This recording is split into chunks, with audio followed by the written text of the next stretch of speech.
Are you done? Sir, can you please repeat the number for me? Where does the story take place? A. In a Scott classroom. B. In a quiet village by the river. C. In a busy city market. D. In a Paris at forest night. Are you done? Yes, sir. Number 3. What problem did Mara notice in the village? A. The river was polluted. B. The bridge was broken and villagers could not cross. C. The villagers were lost. D. The animals has disappeared. Are you done? Can you please repeat Yes, the sir. question? Number 3. Yes, sir. What problem did Mara notice in the village? Okay, sir. Thank you. A. The river was polluted. B. The bridge was broken and villagers could not cross. C. The villagers were lost. D. The animals had disappeared. Are you done? Yes, sir. Number 4. How did Mara solve the problem? A. She asked the villagers to ignore it. B. She gathered materials and worked with her friends to fix the bridge. C. She waited for someone else to fix it. D. She left the village to find help. Are you done? Yes, sir. Number 5. What was the climax of the story? A. Mara discovered the broken bridge. B. Mara and her friends held the bridge together as it started collapsing. C.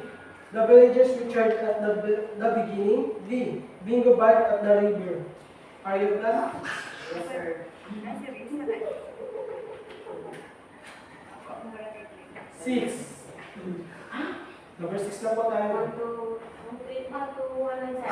8. Number 6. What lesson or theme does the story teach? Sorry, sir? What lesson or theme does the story teach? A. Always work alone to solve problems. B.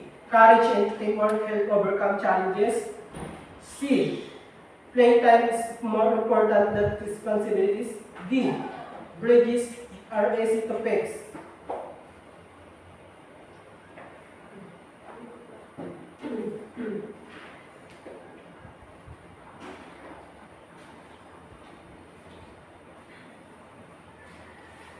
Done, sir.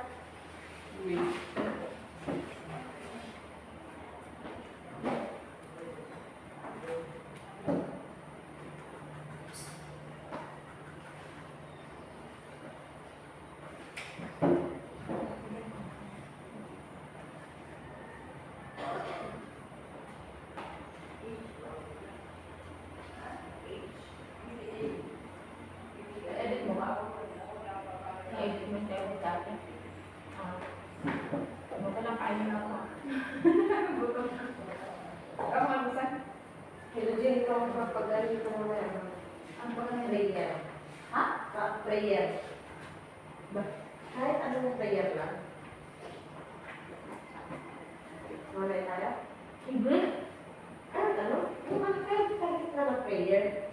English na? Paano? Tatak English. Wala. Mag-mag lang ako.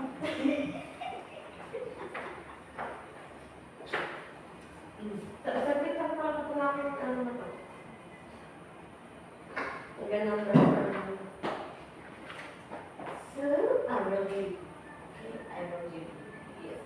Which operation works okay. That's true.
Okay, number 6.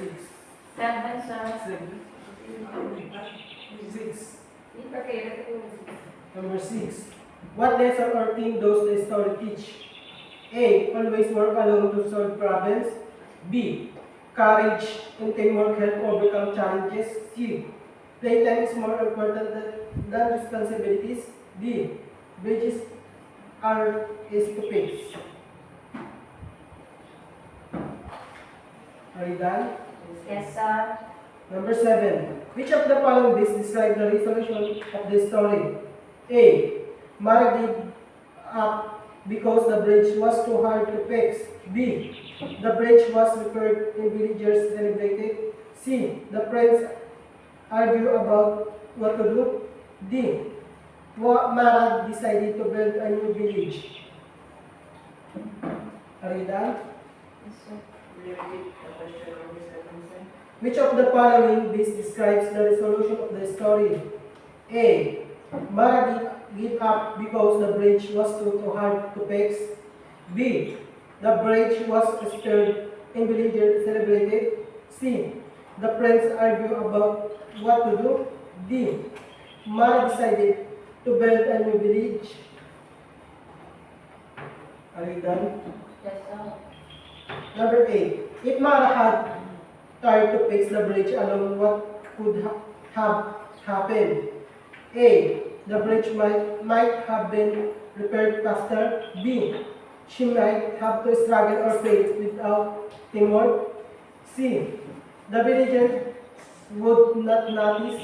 D. Bingo would fix it himself.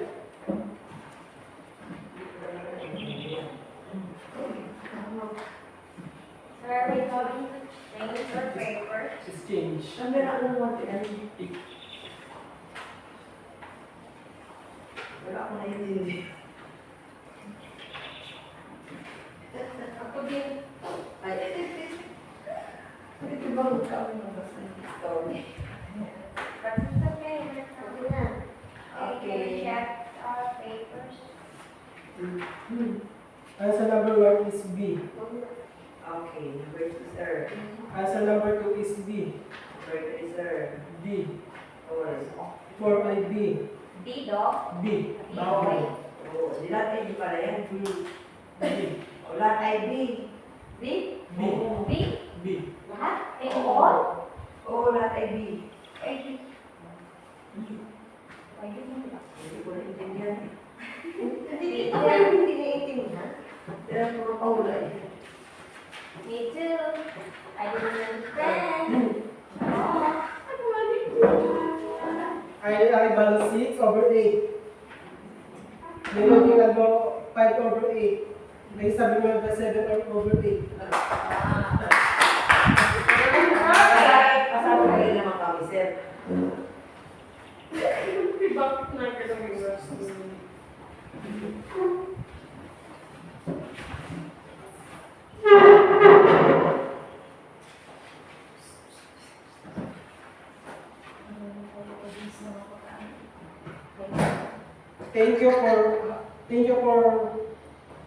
Thank you class. I hope this lesson on short story will help you enjoy the stories even more and inspires your own writing. See you in the next lesson. Thank you, sir.